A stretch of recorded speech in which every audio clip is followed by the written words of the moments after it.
Greetings from MCC leadership and our MCC staff around the world. To those of us who give of ourselves full-time on a denominational basis for MCC, we are so aware that in less than a year we will be gathering in Chicago, Illinois for our 25th General Conference. Here are a few reasons you don't want to miss it. First, enjoy amazing spirit-filled worship, music that will inspire and bless you, touch your heart, and challenge your mind. We will hear the best of MCC preaching, and Dr. James Forbes, a prophet and preacher, who will reflect on MCC's destiny in these times. There will be a special focus on health and wholeness that will bless you personally and your churches as well. We will offer programs, workshops that will give you tools and ideas for ministry. Stay tuned for more information. Also, we really need your participation as MCC forges together our next steps with confidence for our global future. And it's the biggest, most diverse LGBTQI straight faith-filled family reunion on the planet. Our governing board also just recently completed our August meeting. We wanted to celebrate a few things with you today. Number one, we got through some of the toughest times we have ever faced financially, and continue to be optimistic about the steps we've taken to manage and overcome. Thank you to all churches who are faithful in your tithes, those who have made up some tithe arrears, and all of those 350 plus members of our new Moderator Circle. You are making a difference every day. We feel confident that next year we can go down to a 12% tithe rate, and especially if churches continue to be faithful, and if some of you continue to be generous in faith churches, churches that feel called to give over and above what is required in a voluntary offering. The 50 churches that currently participate help us enormously and encourage us. The governing board also celebrates success in our number one goal, building leadership into all we do. We feel like we've focused like a laser on that in the last few years, and it's having an impact. What we now believe is that we need to name the larger goal, why we want to keep building spiritual leadership into our DNA, because our next top goal is to build sustainability and capacity into MCC's core. What this means simply is that we want to take MCC to our next level of growth and impact globally. Today we are simply too small and spread too thin to do what we know God and the Holy Spirit are calling us to do. We have amazing, gifted leaders, but we need to inspire and recruit more of them and employ more of them in the work of building MCC globally. We need for our leaders of all ages, no matter how new to MCC, how young or how old, to seize the moment, to fire up our imaginations and creativity, and to take MCC's pioneering legacy and claim our destiny for this century. Today, MCC is truly positioned as the global leader in empowering our communities to address religion, spirituality, sexuality, homophobia, and transphobia on a global scale. As progressive Christian people who are passionate about Jesus and justice, who do not separate them, we are needed as never before. We're encouraged today by improvements in our communications this year through headline news and synergy, and our dramatic increase in the use of social media. We hope you're connecting with all of that. I have loved hearing from so many of you on Facebook who are keeping up with me virtually in my travels. When I think about us, about MCC, I think about guts, about courage.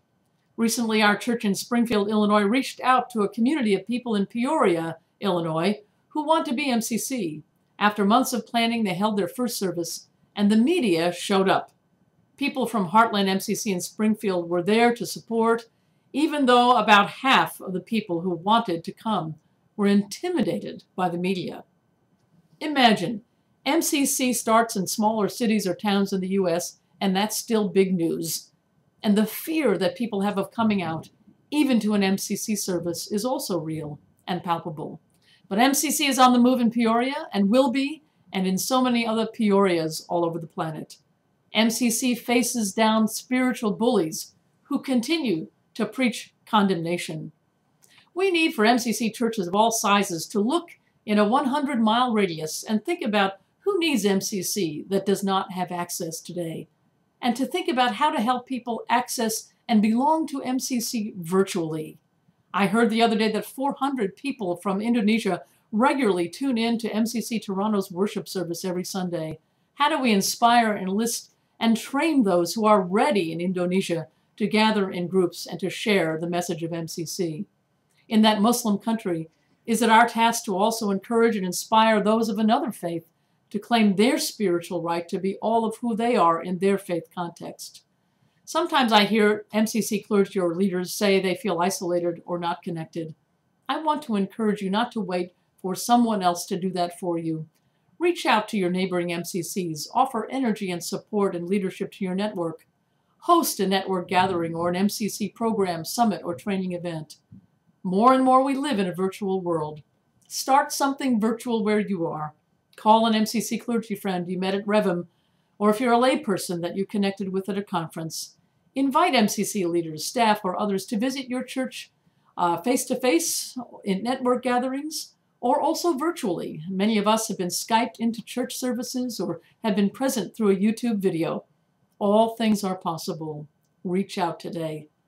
As we look ahead, the governing board has initiated a process to present a new strategic plan to MCC in 2013 that will carry us past the election of a new moderator in 2016. We're engaging professional consultants in this and believe that our plan will capture the deepest aspirations of MCC going forward.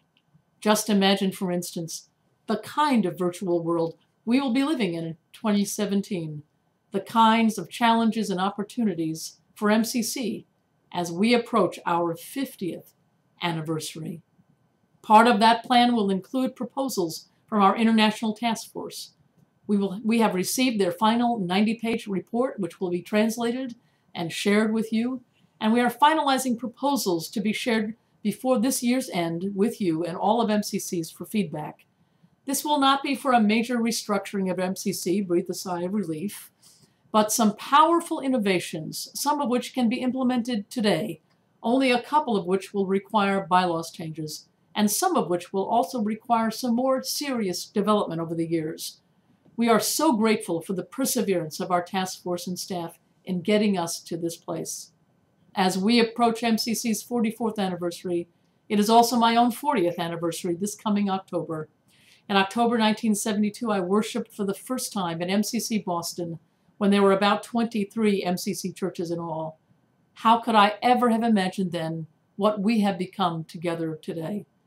Whether it is at a gathering of 300 LGBT and straight Christians in Hong Kong, at an international AIDS conference, a lead retreat in Australia, a stewardship summit in St. Petersburg, Florida, a size summit in the UK, a refugee program at MCC Toronto, a young adults gathering at MCC of Greater Dallas, an amazing Filipina choir at MCC Los Angeles, an economic empowerment program in Uganda sponsored by our Global Justice Institute, an LGBT conference in Russia later this year, or a White House Faith Council meeting. In all those places, God is truly up to something at MCC. The God who brought us this far will not only not leave us, but will fulfill every promise and bless us in the process. I want to close by thanking Leah Sloan from our MCC staff, who is going back to teaching math full-time. Leah, we're so grateful for your excellent service to us all these years. You have made a difference. And I want to thank all our MCC staff for your over and above efforts. In a year, we had to cut back staff, adding to your workload in many ways. To all who work behind the scenes, as well as those of us whose ministry is more visible, we love you and bless you and your service. And I want to thank all of you today for your kind attention. May God bless you as you bless others every day in metropolitan community churches everywhere.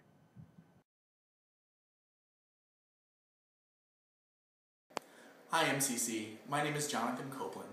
I live in St. Louis, Missouri, and I attend MCC of Greater St. Louis. I wanted to take a moment today and tell you about a few opportunities that I've been very blessed and lucky to be a part of. And a lot of these opportunities are things that you will be able to be a part of in the future. The first thing I wanted to tell you about is our Young Adult Gathering. I was lucky enough to be a part of both last year and this year's experience. Last year it was in Fort Lauderdale, Florida, and this year it was in Dallas, Texas. Our Young Adult Gathering is really an opportunity for us as young adults between the ages of 18 to 35 to really get together and connect with each other, really network and get to see what's going on around the country, even the world. We had several different young adults from other countries. We had multiple different countries Skyping in. It was just a fantastic experience to really come together and kind of define who we are and where we're going in the future of MCC. So if you get an opportunity next year, if you know young adults that are in your church that really want to be a part of something, this is a really great stepping stone for them. The next step and the next opportunity that I wanted to tell you about is the Young Adult Leadership Mentoring Retreat. This is a retreat designed specifically for young adults. And it helps hone your skills as a leader and to kind of help define your path and where you're going. If you know someone that is trying to step up into leadership, or if you yourself are not really sure where you fit in or where God is leading you in MCC, this is a great opportunity for you to really find out where your skill set is and find out what your gifts are and find out all the things that God has created you for and how to use them for MCC. So if you are on that step and on that journey, this is another great opportunity for you. And another opportunity that I also had this past year was also the LEAD retreat. LEAD stands for Laity Empowered for Active Discipleship. This retreat is really the kickoff for a program that is designed specifically to educate you as a lay leader. It has, the program involves summits, workshops, webinars, and a lot of things. If you're in leadership already, these are all things you're going to be taking a part of. So if you haven't done the LEAD retreat yet and you are in leadership, this is a great opportunity for you to get involved at an even greater depth. And also, through all of these opportunities, I also had the special privilege of being able to go sit with the governing board this past March. And I really got an inside look of what they do on a day-to-day basis and the responsibilities that they hold and just the accountability that they have with each other and their relationships. And our governing board is half clergy, half lay leaders, and it's really great to see their relationship and their interaction and their dedication to making this a worldwide movement. And they really care about the causes that we stand for and just for the international message and just the wonderful message of God's love. And it was a fantastic experience. So all of these opportunities that we've talked about, or that I've talked about, are really great opportunities to get involved, and don't let them pass you by. I know I have a tendency to get insecure sometimes and wonder why I'm going to be a part of it, but if you get a chance to be involved in any of these, definitely take that chance. Don't let it pass you up. Thanks. Hi, I'm Pastor Mel Martinez, and I'm serving Wichita Falls MCC in Wichita Falls, Texas. I'm an alumni of the January 2011 Leadership Mentoring Retreat and the July 2012 Young Adult Gathering. I've also been privileged to represent young adults as a guest to the March 2012 Governing Board meeting. Through all of these experiences, I've been afforded the privilege to connect with MCC leaders around the world, both those who have been serving MCC for a long while and those new in their service. The amazing diversity of our denomination is astounding, and the opportunity to learn together, worship together, and plan for the future together is a blessing in my life and in my ministry. I make connections and friendships that will last a lifetime and will better my service in MCC. If you're thinking about applying for the Leadership Mentoring Retreat or making time to attend the Young Adult Gathering, a network gathering, a general conference, do it. If you're curious about the work of our denomination's offices, apply to attend a governing board meeting or send them your questions. What you put into these opportunities will open the door for the amazing work of our global church to change your life for the better. Join MCC in these opportunities to gather, to connect, to worship, to learn, and to grow. MCC leaders work hard to make sure that you are never sorry you did. Each person in our priesthood of all believers is integral to our mission and our ministry and our movement around the world. Remember, we are stronger together. Don't miss the opportunity to join in. you.